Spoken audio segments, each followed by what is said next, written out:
pero siempre planteo que sobre todo para disentir. En el disenso está gran parte del conocimiento. Eso me lo dijo un gran sabio, el profesor José Gregorio, que está aquí presente. Por fin viene por aquí el profesor José Gregorio. Entonces tenemos este espacio ganado desde hace 9 años y aquí nos reunimos todos los jueves a discutir, a plantear problemas. José. A plantear problemas de importancia nacional. Nos reunimos y planteamos los problemas que son vitales para la nación. Y entonces por aquí pasan diferentes profesionales y no profesionales del campo de las ciencias sociales y del conocimiento común y corriente, para tener presente siempre que dentro de todo lo que nos ocupa la vida cotidiana, tenemos también problemas de orden nacional en los cuales no participamos directamente, pero nos afectan y tenemos que estar en conocimiento con las noticias pertinentes, con nuestras propias derivaciones y reflexiones, porque si no lo hacemos, lo hacen otros y otras y nosotros tenemos que consumir lo que nos digan. Antes de empezar con el profesor Alvis, quisiera que todos le diéramos un aplauso, un poquito retrasado, a nuestro compañero José Sánchez, que ha sido un bastión. José, José.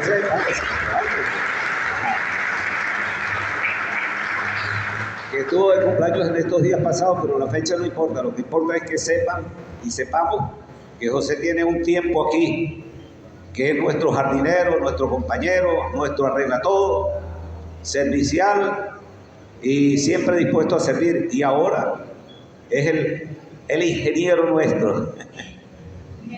José se ha ganado el cariño y el aprecio por el trabajo y la voluntad que desempeña.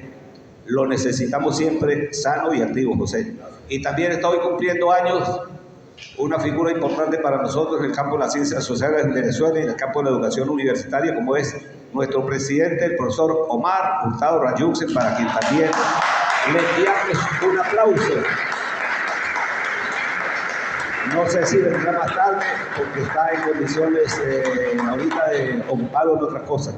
Bueno, miren, hoy tenemos un tema que es sumamente importante, muy importante, que es el problema relacionado con la emigración venezolana, que ahorita se ha convertido, por virtud de la situación que se nos presenta con respecto a la expulsión que ha hecho el gobierno de Estados Unidos a trocha y mocha de venezolanas y venezolanos con acusaciones impropias de un Estado serio, en vuelos casi directos, semidirectos y en otros no directamente a Venezuela, sino que ha hecho un intento de comercialización de emigrantes. Desde 1830, cuando Venezuela ya se consagró como república independiente, digo 1830, aunque en el año 21 y 23 ya quedó finalizado, finiquitó el dominio colonial. En 1830 se construye jurídica y constitucionalmente la república con la constitución de 1830. Desde ese momento Venezuela empieza una tarea de reconstrucción, porque los 11 años de la guerra le costaron la destrucción del aparato económico, pero también la desaparición de por lo menos un 25% de la población. A comienzos del 1800, del siglo XIX, según los cálculos de varios autores, entre ellos, generalmente la historiografía comienza con los cálculos que hace Alexander Humboldt, y luego con algunos autores que hicieron cálculos. No había la metodología que se puede hacer hoy, de enviar en un día, pues con todos los aparatos tecnológicos, a ver cuántos habitantes tiene este barrio, esta comuna, esta parroquia, este municipio, este estado. entonces se procedía de otra manera. Es bueno que lo sepan. Eran cálculos, aproximaciones. ¿Cuántos esclavizados hay en esta hacienda? ¿Y cuál es la población blanca? Y eso era una tarea que era inexacta y no universal. Cuando digo no universal era que no alcanzaba a todo el país. Entonces se tenían unos porcentajes de completamiento. Y algunos cálculos daban 800.000, 850.000, 900.000. De eso la guerra se comió unos 250.000, 300.000. Nunca se supo y no se va a saber, porque no había cálculos exactos o aproximados. Y desde el año 30, Venezuela, con la extensión territorial que rebasaba el 1.000.000 y tanto de kilómetros cuadrados, empezó a tener un problema que tenía que resolver a menos de un habitante por kilómetro cuadrado. A menos de un habitante. Pero no solamente era la carencia de esta cuantificación, sino que era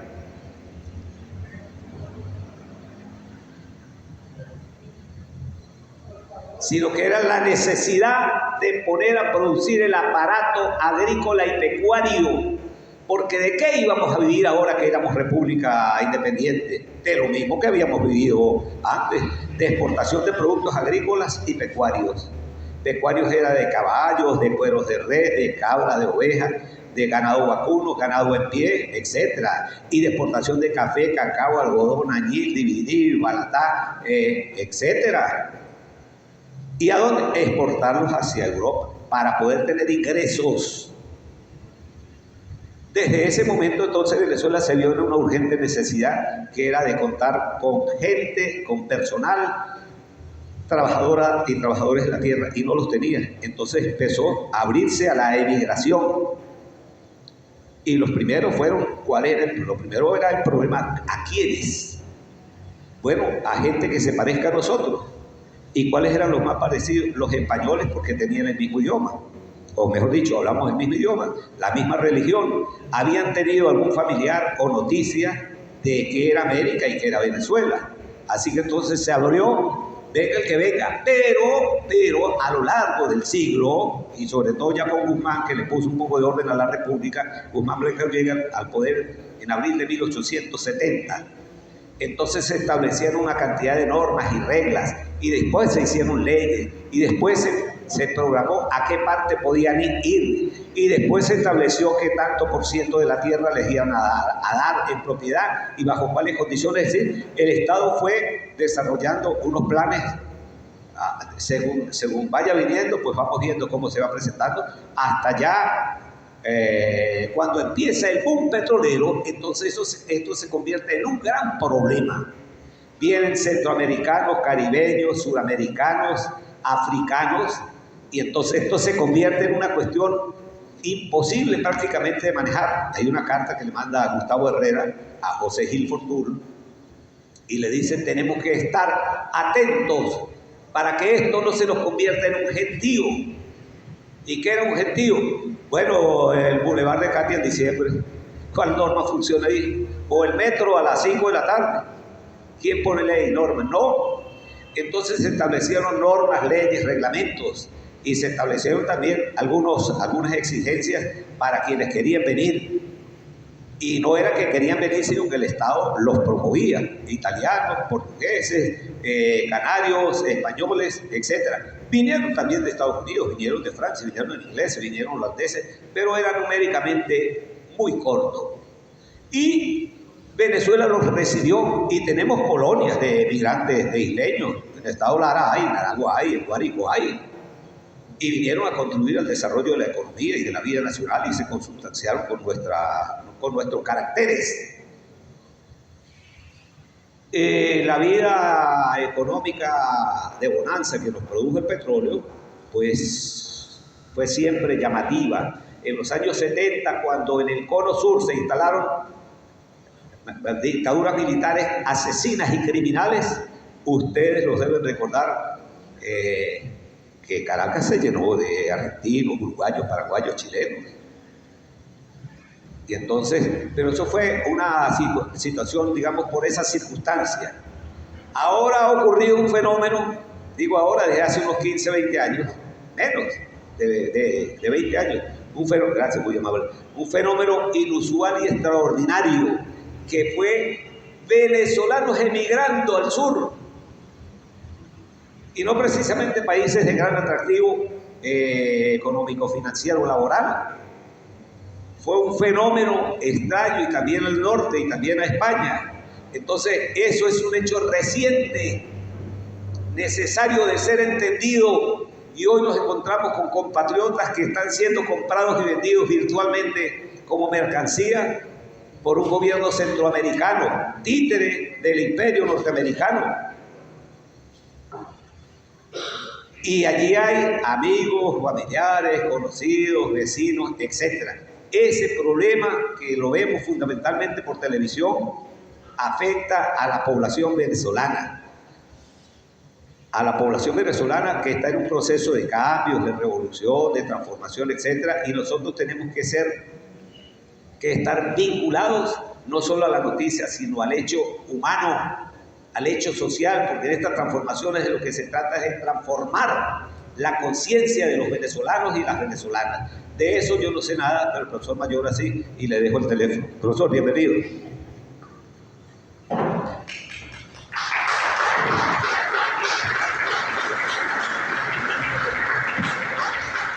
Mire, pues, el profesor Mayor, es que le dije, anóteme ahí algo para decir suyo, dirían en Trujillo, algo para decir suyo.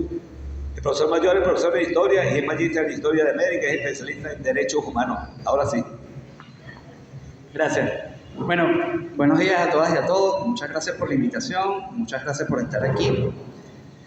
Bueno, fíjense, vamos a hablar sobre el tema de los derechos humanos en estas circunstancias de asedio que estamos viviendo, que no son de ahorita del 2025, sino que es un proceso mucho más amplio, ¿no? Entonces, bueno, fíjense, para todas y todos ha sido, digamos,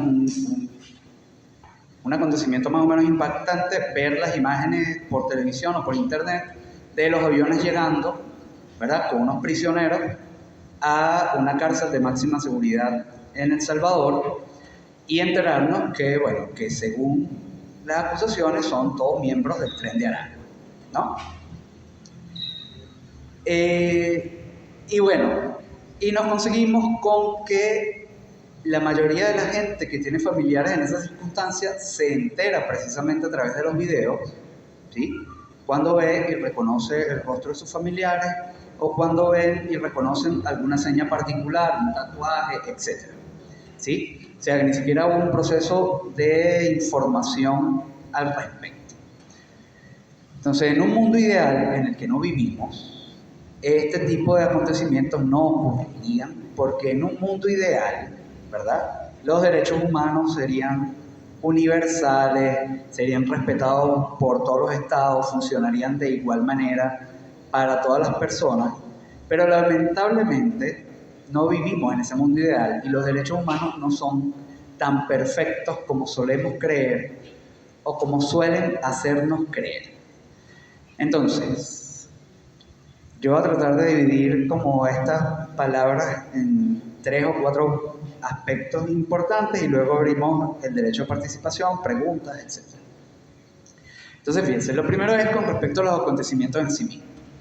Por ejemplo, los compañeros periodistas, gente que trabaja en los medios de comunicación y la gente que hace cobertura por internet, ¿verdad? Youtubers, bloggers, influencers, como ustedes lo llaman, están utilizando mal 2 términos, ¿no? Hablan de deportaciones o hablan de extradición, y en ninguno de los 2 casos aplica. O sea, una deportación es cuando usted es un estado que en ejercicio de la defensa de su territorio, de la seguridad ciudadana, detiene a una persona y usted verifica que esa persona está ilegalmente en su territorio y lo devuelve a su país de origen, ¿sí? Si ese fuera el caso, ¿verdad?, y los detenidos, estos que fueron transportados a El Salvador, fuesen personas que están ilegalmente y que por esa ilegalidad, entre comillas, son deportados, debieron haber sido deportados al territorio venezolano, cosa que no ocurrió. Con respecto a la extradición es un proceso del derecho internacional en el cual un país, ¿verdad?, solicita que alguien, que puede ser de su propia nacionalidad o de otra nacionalidad, pero que está en el territorio de un tercer país, ¿verdad?, y no ha cumplido con el proceso legal de pagar una pena por la comisión de un delito. Entonces ese país tiene el derecho de exigirle al otro país: mándame a esa persona, porque esa persona tiene pendiente aquí un juicio por el delito X, Y o Z. Y si hay un acuerdo de extradición, entonces el otro país analiza y lo envía al país solicitante. Tampoco es el caso, o sea, no hay una extradición porque prácticamente ninguno de los venezolanos que están allí confinados estuvo alguna vez en su vida en El Salvador. Por ende, es imposible que alguien que nunca estuvo en El Salvador haya cometido un crimen en El Salvador como para que El Salvador exija la extradición de estas personas. Entonces, ya por ahí digamos, las vías regulares del derecho internacional ya se las pasaron por alto, ¿no? Entonces, insisto con ustedes para que no repitamos, porque a veces, bueno, el discurso mediático es una cosa que no siempre tiene por qué manejar toda la materia, ¿verdad? Entonces, bueno, no es ni deportación ni extradición, es un confinamiento ilegal, así como los que se hacen al estilo de Guantánamo, solo que esta vez no se envió a Guantánamo a los prisioneros, sino que se envió a un tercer estado que, como dice el profe, se está prestando para ello porque está alineado con las políticas y los intereses norteamericanos, pero que eso puede generar un precedente muy peligroso, y eso lo voy a explicar un poquito más adelante. Entonces, fíjense, ustedes estarán pensando, bueno, ¿y qué se va a hacer ahora con respecto a los derechos humanos? En la formalidad, bueno, no hubo deportación, no hubo extradición, y se supone que entonces no hay ni siquiera el llamado debido proceso, es decir, las personas no fueron detenidas por la comisión de un delito. Aun cuando fueron detenidos no hubo un proceso de investigación penal que determinara que cometieron un delito, ni tampoco hubo ningún proceso de juicio, audiencia, prejuicio, nada. Entonces estas personas están detenidas arbitrariamente, ¿verdad?, que ya es una violación al llamado debido proceso, y sin que haya mediado ninguna instancia jurisdiccional se les acusa de terrorismo por una supuesta pertenencia a una organización criminal que es el Tren de Aragua. Hago un paréntesis aquí, todos sabemos que el Tren de Aragua existió y existe, que es una organización criminal y que se dedicaba sobre todo a la extorsión, a otras cosas. Pero el Tren de Aragua, digamos, nunca llegó a ser ese monstruo magnánimo que nos presentan en los medios, ¿verdad? La mayor parte del Tren de Aragua fue desmantelado por las mismas autoridades policiales y militares venezolanas hace unos 3 años, ¿sí? La mayoría de los cabecillas del Tren de Aragua están en prisiones o fallecieron en enfrentamientos con las autoridades venezolanas, pero sin embargo, cada vez que pasa una cosa en un país relacionado con venezolanos, entonces fue el Tren de Aragua. Apareció no sé quién asesinado en Chile, fue el Tren de Aragua. Apareció no sé quién despedazado en Colombia, fue el Tren de Aragua. Entonces, se magnifica el Tren de Aragua. El Tren de Aragua entonces se le está equiparando a organizaciones terroristas como si fuera Al Qaeda, como si fuera el Estado Islámico, ISIS, ¿se acuerdan? Y entonces ahora todo el que es venezolano es sospechoso de ser del Tren de Aragua. Y si tienen tatuajes, más rápido.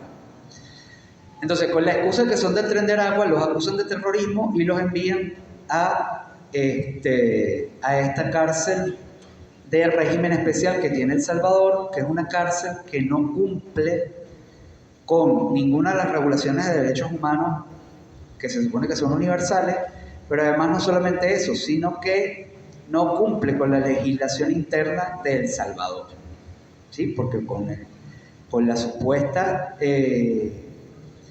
particularidad de que es una prisión para terroristas, entonces todo lo que tiene que ver con la integridad física y los derechos que tiene cualquier persona privada de libertad están absolutamente negados en estas circunstancias.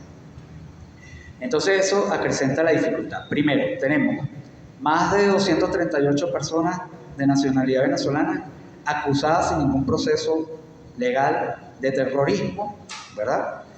Confinados ilegalmente a un tercer país que no tiene nada que ver en el problema en cuestión, que además entonces son confinados en una cárcel de máxima seguridad por la presunta comisión del delito de terrorismo, ¿verdad?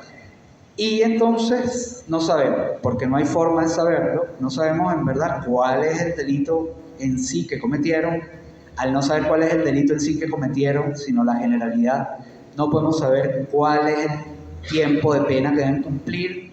Y además, al estar en una cárcel de régimen especial como la que describo, entonces no hay forma de tener comunicación con ellos, no hay forma de saber cuál es el estado de su salud, el estado físico en general, no hay régimen de visitas, no hay absolutamente nada. Es decir, esa gente cayó en una especie de limbo jurídico, ¿verdad? Que lo único que nos queda es sospechar que puedan estar pasando las peores circunstancias, porque además siempre hay la dificultad de estar en una cárcel extranjera, siempre acrecenta las dificultades que normalmente tiene cualquier cárcel. Y ustedes dirán, bueno, pero hay mecanismos internacionales que se puedan ejercer para hacer algo y recuperar a estos venezolanos. Formalmente sí, pero esa formalidad no funciona tan práctica como nosotros quisiéramos creer. Entonces, la primera cosa que yo tendría que decirles es, todo lo que está haciendo Estados Unidos y El Salvador, porque lo están haciendo conjuntamente, está tipificado dentro del Estatuto de Roma, que es el acuerdo que establece la Corte Penal Internacional a partir de 1998. Está tipificado en los primeros artículos como genocidio, crimen de lesa humanidad y crimen de guerra. Genocidio, ¿por qué? Porque cualquier acción que violente los derechos humanos de una parcialidad, sea política, religiosa, étnico-cultural o nacional, ya es considerado un genocidio. Este ataque, por ser específicamente contra una parcialidad nacional, que es la de la nacionalidad venezolana, puede ser catalogada de intento de genocidio, por lo menos. De lesa humanidad, ¿por qué? Porque el confinamiento ilegal a un tercer estado, sin que se haya mediado por las figuras ya existentes, como les dije, de deportación o extradición, es considerado un crimen de lesa humanidad.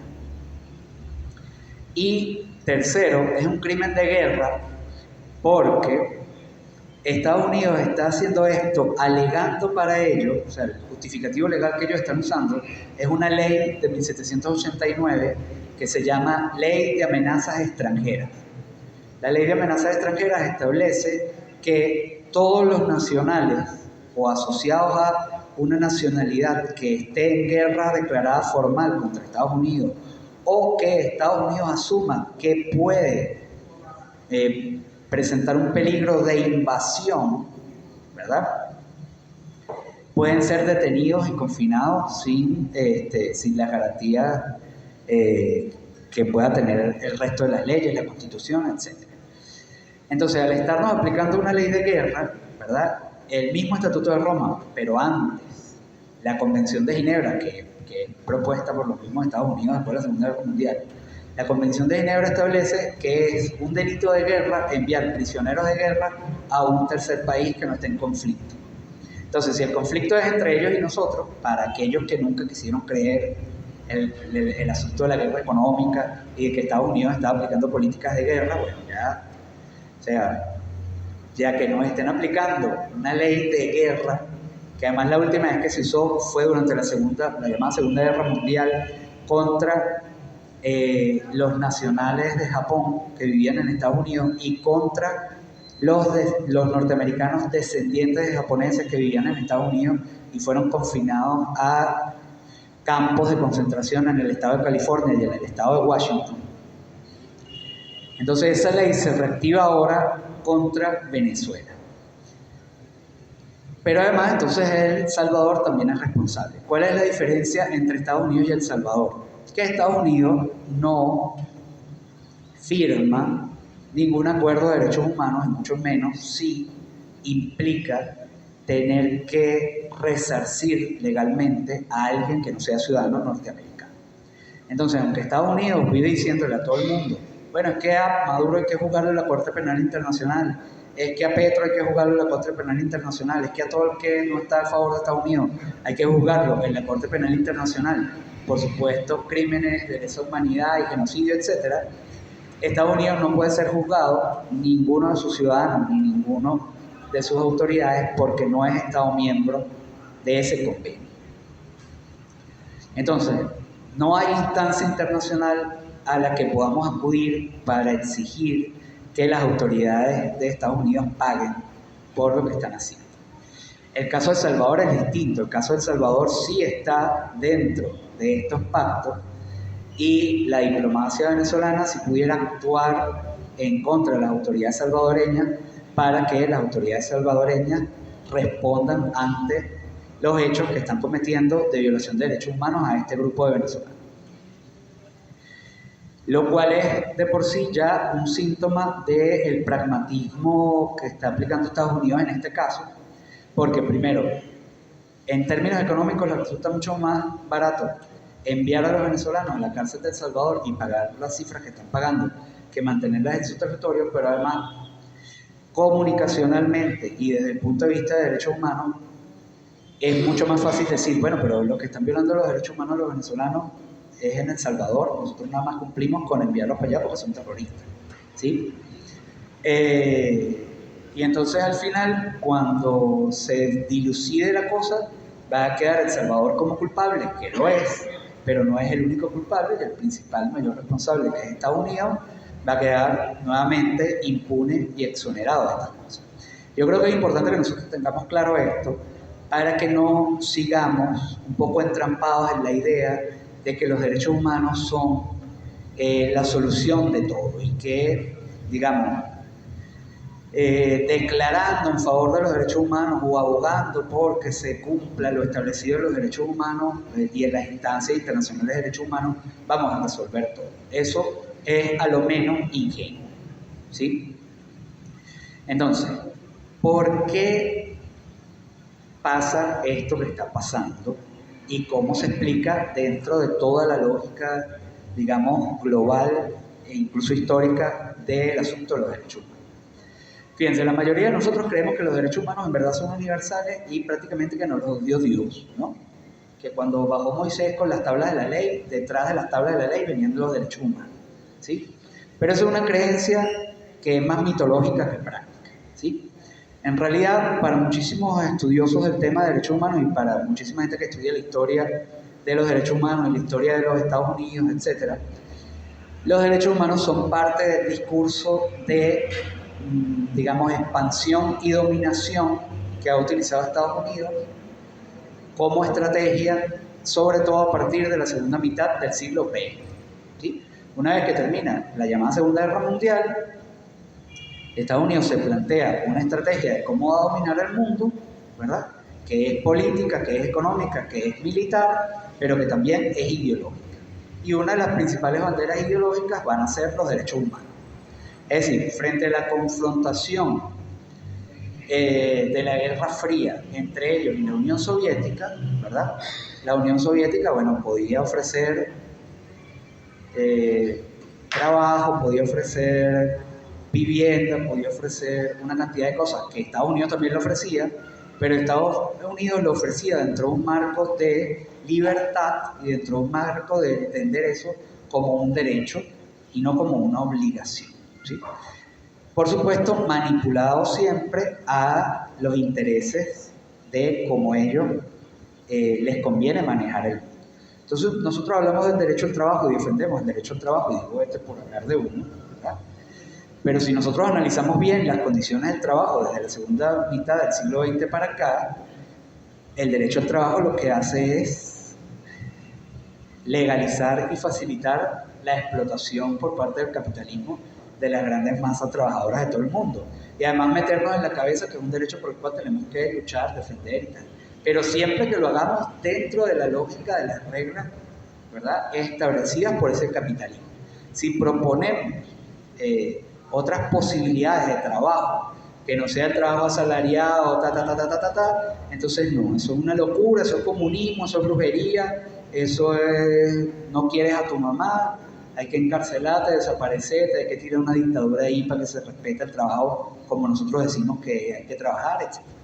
Mientras tanto, el capitalismo va socavando la misma base de ese derecho, que dice, bueno, usted tiene el derecho a trabajo en estos términos, pero al mismo tiempo va socavando el trabajo como acción social y el trabajo incluso en los mismos términos en los que ellos los plantean. Al punto de hoy, prácticamente todo el mundo laboral de este planeta está tercerizado, subcontratado, mal pagado, etcétera, etcétera, etcétera.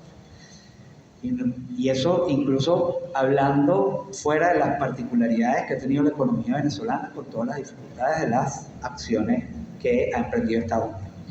Estados Unidos se mueve entonces con esta idea de derechos humanos que está bien si se cumple dentro de sus patrones y si se aplica con sus aliados, pero está mal cuando se cumple dentro de otros patrones o cuando la ejercitan los que no son sus aliados. Y ello ocurre dentro de una lógica, dentro de una teoría que ellos han defendido prácticamente desde su propia creación, que es la del excepcionalismo, ¿sí? El excepcionalismo norteamericano es voy a llamarlo así, es una tendencia que establece que Estados Unidos es superior moralmente al resto del mundo, porque mientras el resto del mundo tuvo que ir evolucionando desde regímenes más o menos autoritarios, ¿no? Sea la monarquía, o sea lo que sea, hacia la tendencia republicana, ellos dicen, no, nosotros somos excepcionales a la historia universal y nosotros nacimos de una con régimen republicano, o sea, la democracia universal es gracias a nosotros, todos los valores de la democracia son nuestros, y el que no respeta nuestros valores de la democracia entonces está violentando los valores de la democracia universal y está amenazando nuestra forma de vida, etcétera, etcétera, etcétera. Y esa es la justificación de todo su imperialismo en el siglo XIX, en el siglo XX. Digamos eso, la gente siempre habla del destino manifiesto y el destino manifiesto, y el destino manifiesto es una forma práctica de cómo se ejerce el excepcionalismo norteamericano. Entonces ellos establecen o ayudan a establecer instituciones que se supone que son universales y que tienen que aplicarse universalmente esas reglas para todo el mundo, y mientras aplican para todo el mundo está bien, pero para ellos, a ellos no se les pueden aplicar esas reglas porque ellos son excepcionales. Sí, ellos están, por decirlo de alguna manera coloquial, por encima del bien y del mal. Ellos son, de alguna u otra forma, la encarnación moderna de Dios, o una especie de pueblo elegido que decide todo y defiende, o sea, lo que ellos defienden es lo que defiende Dios, y el que está en contra de lo que ellos defienden, entonces está en contra de Dios y por eso merece ser castigado, condenado, etcétera, etcétera. Entonces, nosotros venimos de un periodo histórico más o menos largo en el que ese discurso de derechos humanos, a imagen y semejanza de la política exterior norteamericana, se afianzó como una narrativa, por decirlo en términos recientes, ¿verdad?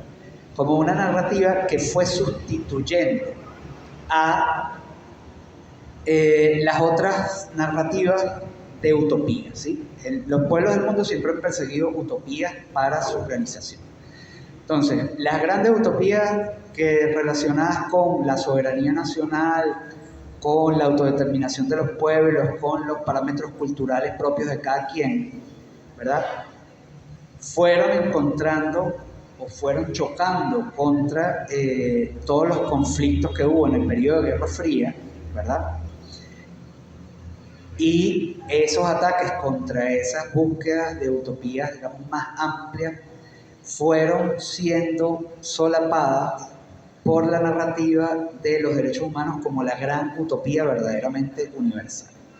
Entonces ya la gente, sobre todo a partir de mediados, finales de los 70, pero con mucha más fuerza después del derrumbe de la Unión Soviética, la mayoría de movimientos del mundo empezó a plegarse a la idea de que el propósito de subvertir el orden, alcanzar el poder en un estado X, rebelarse contra los poderes fácticos y el status quo en una región, país, etc., en vez de ser por un asunto de soberanía, por un asunto de autodeterminación, por un asunto de justicia, de equidad, de superar el racismo, etcétera, etcétera, etcétera, empezó a convertirse en una lucha por tratar de imponer la lógica de derechos humanos en ese país.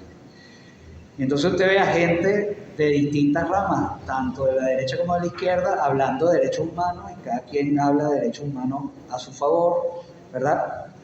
Y entonces fuimos progresivamente cayendo en la trampa de que sí, de que los derechos humanos estaban por encima de todo, que había que defender los derechos humanos, pero sin percatarnos que todo ese sistema de derechos humanos, al igual que el sistema monetario, que el sistema de derecho internacional con la ONU, que el sistema incluso de la distribución de armas, etcétera, etcétera, de la distribución de recursos, ¿verdad? Nosotros teníamos como clarito, sí, Estados Unidos maneja la economía, sí, Estados Unidos maneja la guerra, sí, Estados Unidos maneja la diplomacia internacional, pero se tendió como una especie de velo y parecía que el único sitio en donde Estados Unidos no tenía puesto el dominio pleno eran los derechos humanos, y empezamos a decir, sí, vámonos por el camino de los derechos humanos. Y sin embargo, no es la verdad. A nivel internacional, Estados Unidos maneja el sistema internacional de derechos humanos a su conveniencia, y a lo interno, bueno, Estados Unidos asume que sus leyes son las prioritarias y los derechos humanos son secundarios. De ahí a que usted consiga, bueno, que el país que propone ante las Naciones Unidas la redacción de la Declaración llamada Universal de Derechos Humanos era un país que tenía vigente un régimen de apartheid contra la población afro, ¿verdad?, en su mismo territorio, y que eso no se superó, es más, ni siquiera se ha terminado de superar. Chequeemos los datos de cuántos afroamericanos mueren a mano de los cuerpos policiales norteamericanos todos los años, y nadie, absolutamente nadie, puede, ni dentro ni fuera de Estados Unidos, de elevar una queja o algún tipo de recurso por violación de derechos humanos contra la población afrodescendiente de las autoridades norteamericanas. Eso. Y de todos los casos que ha habido un solo juicio, por lo menos en los últimos 25 años, que es lo que más o menos se ha abierto la posibilidad de que hayan todas estas cosas. Entonces, fíjense, es una parte más de la estrategia norteamericana que ha funcionado relativamente bien, pero que ese discurso de derechos humanos, precisamente como Estados Unidos lo usa tan alegremente dentro y fuera de sus fronteras, y como cada vez más es casi imposible, ¿verdad?, sostener que el sistema internacional de derechos humanos no responde a los intereses norteamericanos, entonces es un discurso que se ha ido agotando y en el que cada vez creemos con menos fervor, por decirlo de alguna manera. Y Estados Unidos no solamente se ha dado cuenta, sino que Estados Unidos también ha pasado una nueva etapa en su desarrollo imperialista, y ya tiene claro que no tiene que competir ideológicamente contra ninguna otra utopía. Parece ya haber terminado de desmontar las aspiraciones utópicas del planeta, ¿verdad? Y todo el mundo anda como una especie de competencia por la supervivencia, ¿sí?, y por tratar de quedar mejor posicionado dentro de eso que llaman el orden mundial. Y entonces Estados Unidos está pasando a una etapa, digo está pasando porque no es una cosa que esté ocurriendo en este instante desde ahorita, sino que viene años pasando, pero ahorita ya se ha terminado de materializar como con más fuerza. Estamos pasando a una etapa en la que Estados Unidos está dejando de utilizar el discurso de derechos humanos como su principal arma ideológica, y ha pasado a una fase donde lo que sustituye a los derechos humanos y a cualquier otra justificación es el tema de la seguridad. Entonces estamos volviendo, por llamarlo de alguna manera, a una exacerbación del excepcionalismo norteamericano en términos de política exterior. Entonces, en ese excepcionalismo, lo más importante es la seguridad, ¿verdad? Y la seguridad en todo terreno y a toda costa. Bueno, ahí lo vieron ustedes al presidente Trump aplicarle ahora aranceles a todo el planeta, ¿verdad?, volviendo al proteccionismo nacionalista del capitalismo del siglo XIX. que uno diría que es un contrasentido porque va en contra de las máximas del neoliberalismo, de la libre circulación de mercancías y tal, pero en realidad no es ningún contrasentido cuando usted entiende que para ellos en este momento la seguridad está por encima, y como la libre circulación de bienes, servicios, mercancías y personas, ellos no tienen la hegemonía total sobre eso, sino que tienen competencia en eso con China, con Rusia, con los BRICS, en menos medida con la misma Europa, y hay como posibilidades de que dentro de esas mismas lógicas de la libre circulación ellos tengan cada vez menos incidencia. Entonces atajan la cosa y dicen, no, bueno, si nosotros dejamos que la libre circulación siga como sigue, eso va en contra de nuestra seguridad, y como va en contra de nuestra seguridad, entonces nosotros podemos arbitrariamente pararla, ¿verdad? Y cuando deje de ser un riesgo para nuestra seguridad, seguimos ejerciendo la libre circulación de mercancías. Ojo, hay una restricción para la libre circulación de mercancías extranjeras hacia Estados Unidos, pero Estados Unidos sigue exigiéndonos a nosotros la libre circulación de sus mercancías hacia acá. Ellos ponen restricciones a la libre circulación de las personas a su territorio, pero exigen a todo el planeta la libre circulación de sus ciudadanos. O sea, entonces es un sistema que, insisto, nos siguen diciendo y nos siguen planteando como que si fuera verdaderamente justo, verdaderamente equitativo, verdaderamente universal, pero que está mediado por una disparidad en las relaciones de poder, ¿sí? Entonces, bueno, ante esta circunstancia, bueno, incluso hay historiadores norteamericanos, el más emblemático es Samuel Moy, que no es un tipo de izquierda, no es un tipo que ustedes puedan decir, no es que es gringo pero es chavista, no, nada de eso. Es un catedrático de la Universidad de Yale, que sabemos que es una universidad de las oligarquías norteamericanas, ¿verdad? Pero dentro de la lógica del mismo liberalismo norteamericano, Samuel Moy es de los que ha ahondado y demostrado que el mismo Estados Unidos ya ha superado el uso, ¿verdad?, de la estrategia de los derechos humanos como máximo norte de la humanidad, y bueno, como ya no le sirve, lo está desechando. Entonces, estamos entrando en una etapa en la que, si nosotros considerábamos que había algún tipo de resguardo a nuestra persona, como dicen los abogados, por este sistema internacional, bueno, estamos pasando una etapa en la que eso siempre estuvo limitado, pero ahora va a estar mucho más limitado y francamente va a ser agredido ese sistema.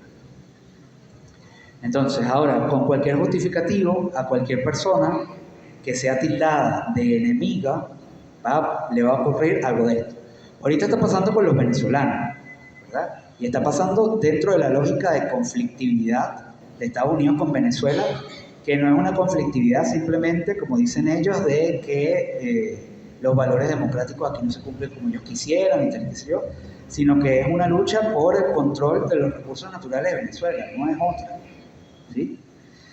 Pero en esa lucha por el control de los recursos de Venezuela, bueno, se han emitido 3 órdenes ejecutivas especiales, se han emitido unas 4 leyes especiales también, se han emitido 15 licencias especiales para prohibir la actuación de empresas norteamericanas en el territorio venezolano y viceversa, ¿verdad?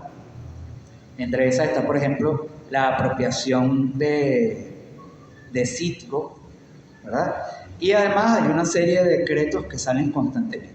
Trump es la máxima expresión del excepcionalismo norteamericano, él mismo se considera excepcional, y Samuel Moy ha escrito, este historiador que habla, que dice que los derechos humanos ya está dejando de ser el discurso principal de los Estados Unidos hacia el exterior, pero hacia lo interno, él dice que hay una tendencia cada vez mayor y cada vez más grave de supresión de los elementos democráticos en la institucionalidad norteamericana, ¿sí?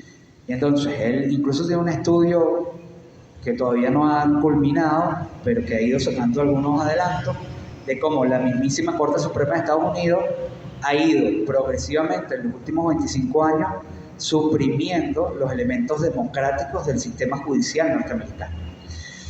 Y cómo ha subrogado algunas de sus particularidades, algunas de sus competencias al poder ejecutivo. Entonces, eso que ellos dicen de que la democracia norteamericana es perfecta porque tiene un sistema de equilibrio perfecto entre los tres poderes, eso tiene tiempo socavándose y en los últimos 25 años eso está cada vez más socavado.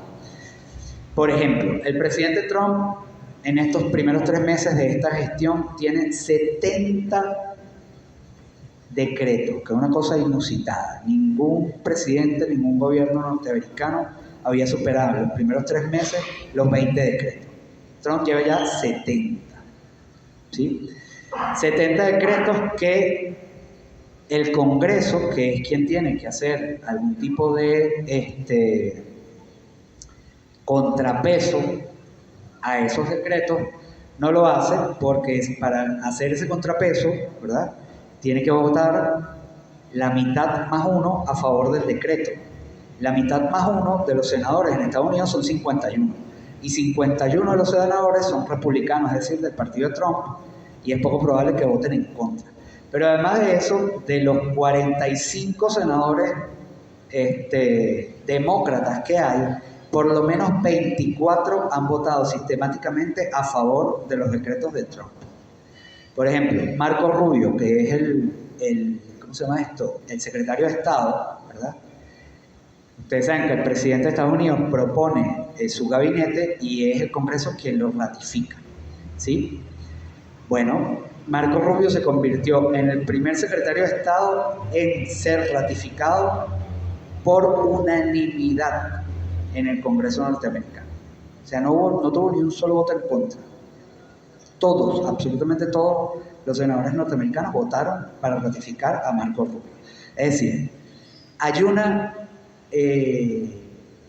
correlación, hay un enfilamiento de las instituciones norteamericanas hacia esta nueva configuración de política interna y externa, que aunque formalmente siguen estando en instituciones que se supone deben contraponerse una a la otra para generar el supuesto equilibrio, la verdad es que están todas completamente alineadas y están todas apuntando en una sola dirección. Entonces no hay posibilidad de que haya limitación democrática a los exabruptos de poder que está haciendo este gobierno. Pero el problema no es el gobierno de Trump, el problema es el precedente que se está generando de aquí para los nuevos gobiernos. El problema no es, que sí es un problema, ojo, no vayan a tergiversar lo que estoy diciendo, pero el problema de fondo no es lo que pasa, las cosas terribles que están pasando con estos 238, más los 17 que mandaron en estos días, más los que van a seguir mandando, ¿verdad? No tengan ninguna duda de que los van a seguir mandando. El problema no es ese en sí mismo, el problema es que si la comunidad internacional no hace ningún movimiento en este instante, se va a generar un precedente y ese precedente va a hacer que ahorita sean los venezolanos, pero que más adelante, si hay algún problema con Colombia, entonces van a ser los colombianos, si hay un problema con los mexicanos, van a ser los mexicanos y así sucesivamente. Pero es peor, si Estados Unidos, ¿verdad?, logra hacer todo esto y el CECOT logra establecerse como un negocio exitoso para resolver problemas que tienen que ver con los derechos humanos de la gente, entonces el CECOT se va a multiplicar en otros países y no les extraña que entonces haya CECOTs en Costa Rica, CECOTs en Guatemala, etcétera, etcétera, etcétera, y no les extraña que entonces empiece una persona como Milei a también acusar de terrorista a los venezolanos en Argentina y empiecen a mandarlos a los CECOTs que correspondan. No les extrañe que pase en Chile, que pase en Perú, que pase en España, ¿verdad? Miren que Europa, ¿verdad?, con todas las crisis que les ha dejado la guerra que inició Estados Unidos en Ucrania, ¿verdad?, están teniendo además una crisis migratoria, ¿verdad? ¿Qué pasaría si Europa decide resolver su crisis migratoria enviando migrantes a el CECOT de El Salvador o a los CECOTs que surjan en todo el mundo? O sea, ese es el verdadero peligro. El verdadero peligro es que entonces atendamos a una fase en la que vengamos a un nuevo orden mundial, pero no en los términos estos de si hay una hegemonía, sino a un nuevo orden mundial en términos en los que los derechos humanos, que hasta ahora habían sido un medio freno a algunas arbitrariedades internacionales, bueno, dejen de ser freno alguno para las arbitrariedades de los países más poderosos y los aliados de Estados Unidos. Entonces, en este sentido, bueno, ¿qué nos queda? Lo que nos queda es fortalecer la soberanía de los pueblos y la soberanía de los estados. O sea, por ejemplo, China tiene una visión de Estados Unidos, de derechos humanos, que además en realidad al final termina siendo la visión de todo el mundo. O sea, los derechos humanos empiezan y terminan en su legislación. Usted tiene tantos derechos humanos como tenga su legislación. Por eso en Estados Unidos no hay ninguna garantía por los derechos humanos, porque la Constitución de Estados Unidos es la más vieja del planeta. O sea, todas las constituciones del mundo son de mediados del siglo XIX para adelante, ¿sí? Y la mayoría ha hecho alguna renovación a la Constitución después de la segunda mitad del siglo XX para acá. Y algunas, sobre todo en América Latina y en África, muchas de las constituciones de América Latina y África son del siglo XXI, ¿sí? O de un poquito antes del inicio del siglo XXI. Mientras que la Constitución de Estados Unidos tiene 200 y pico de años, en su texto original no plantea derechos. Los pocos derechos que plantea la Constitución de Estados Unidos aparecen en las enmiendas.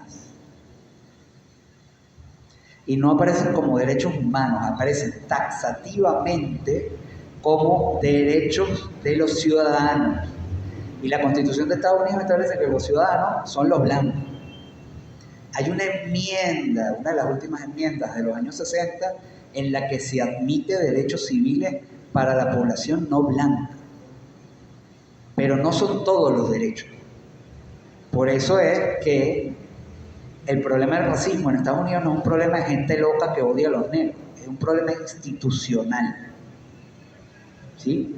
Es un problema mucho más estructural, mucho más profundo. Entonces, bien, nosotros tendríamos que, digamos, desde el punto de vista de la historia, hacer toda una revisión a la historia de los derechos humanos, un poco como para desmitificar, por decirlo de alguna manera, y entender verdaderamente cuál es el papel de los derechos humanos en nuestra realidad y plantearnos incluso, yo me atrevería a reformular el asunto de los derechos humanos, porque los derechos humanos que tenemos, incluso en nuestra Constitución, son un poco producto de esa creencia internacional de que los derechos deben ser de una sola manera, cosa que es absurda porque las realidades de cada lugar son completamente distintas, ¿verdad? Entonces, si nosotros queremos configurar una república soberana, nacional, independiente, que no responda voluntaria o involuntariamente a los requerimientos del capitalismo global y a las exigencias de la política exterior norteamericana, entonces una tarea pendiente que tenemos es la de reformular esos derechos humanos. O incluso plantearnos, ¿es necesario que tengamos derechos humanos si tenemos un buen sistema jurídico interno?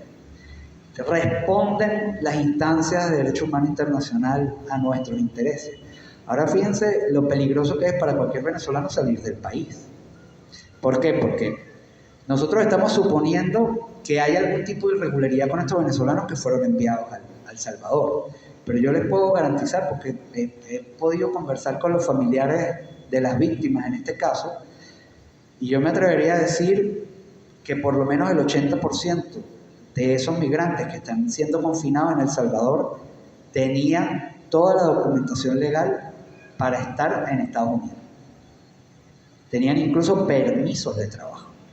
Se han estado reportando desde aquí, desde Venezuela, desde otras partes de Latinoamérica, porque algunos de esos muchachos vivían en Chile, vivían en Colombia y consiguieron un permiso para trabajar en Estados Unidos y habían ido a Estados Unidos a trabajar, a hacer dinero, etcétera, etcétera, etcétera, etcétera. Y se ha reportado incluso desde el mismo Estados Unidos, y hay organizaciones como el Centro Brennan y otros centros que han estado reportando esto, que a los venezolanos les están tendiendo trampas para detenerlos y confinarlos. ¿sí? O sea, los llaman y le dicen, mire, usted lo estamos llamando para que venga a una entrevista de trabajo en tal sitio, no sé cuánto, así, a qué hora, bueno, a tal hora. Indíquenos, por favor, cómo viene vestido y en qué carro viene. Y antes de que llegue, lo está esperando el FBI y para adentro. Nada, un grupo de estos muchachos que están ahorita en El Salvador eran músicos, ¿sí? Raperos y tal, que estaban allá promocionando su carrera, haciendo unos videoclips. Y justo cuando estaban filmando el videoclip, los agarraron a todos en Carolina del Norte. Si a ti te meten preso en Carolina del Norte y cometiste un delito, se tiene que hacer la investigación en Carolina del Norte, se te tiene que presentar ante una corte en Carolina del Norte y la corte de Carolina del Norte determina si cometiste el delito o no y si hay juicio o no. No. A los 3 días aparecieron los muchachos detenidos en Carolina del Norte, a los 3 días aparecieron en el Valle, que ni siquiera es una cárcel, es un centro de detención fronteriza para inmigrantes ilegales. Y todos esos muchachos, creo que eran 14, tenían papeles de trabajo en Estados Unidos y sin embargo aparecieron en una cárcel fronteriza. Pero no solamente eso, sino que 2 días antes de enviarlos a El Salvador, les dieron, ¿verdad?, para que llamaran a sus familiares. Dijeron, llamen porque mañana o pasado mañana los vamos a enviar a Venezuela. ¿Verdad? Los muchachos llamaron, mira, mañana o pasado mañana nos deportan a Venezuela.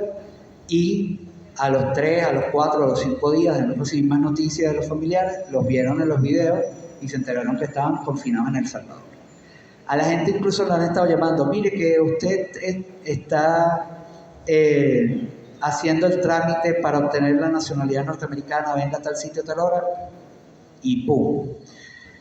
Entonces, insisto, si esto pasa así, sin pena ni gloria, sin que la comunidad internacional, ¿verdad?, se pronuncie y que, sin que se hagan acciones, más allá de las que podemos hacer nosotros como pueblo, con las movilizaciones, con las vigilias, con estas actividades, y más allá de las que puede hacer nuestro Estado, con las dificultades que implica para nuestro Estado ejercer, ¿verdad?, los mecanismos diplomáticos que existen. Si la comunidad internacional en pleno no se aboca a que haya una respuesta frente a estos acontecimientos, estamos frente a una época en la que salir del país, digo del país Venezuela en este momento, pero salir de cualquier país a cualquier otro sitio es un peligro de que te acusen de terrorista y te envíen ilegalmente a cualquier sitio sin pasar por ninguna garantía de ningún tipo, ¿verdad? Entonces estaríamos ante una era verdaderamente terrorífica en materia del control de la circulación humana. Bueno, esto sin decir que además hay no menos de 30 acuerdos migratorios que han sido violados en este caso. Pero bueno, pero ya ese es un tema como más de la especialidad, por decirlo de alguna manera. Entonces, bueno, yo creo que con esto es como suficiente como para que se abra el debate, para que ustedes entonces hagan las preguntas que quieran hacer, las participaciones que quieran hacer, las consultas que quieran hacer. Yo lo único que me resta decir es invitarlos a que estemos permanentemente atentos a esta situación y a que estemos permanentemente movilizados frente a la monstruosidad que implica esta situación, ¿sí?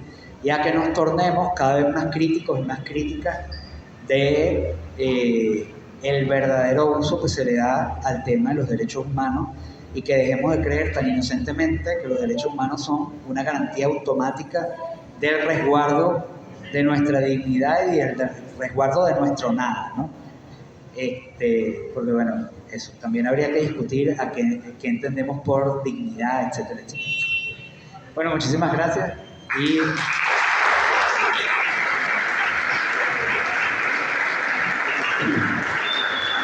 gracias, profesor Mayor. Nos ha hecho recorrido por parte importante del problema y como cada uno asegura y cada una seguramente tiene dudas porque algo no quedó claro o no respondió a las expectativas, abrimos el derecho a palabra, pues. ¿Quiénes quieren preguntar?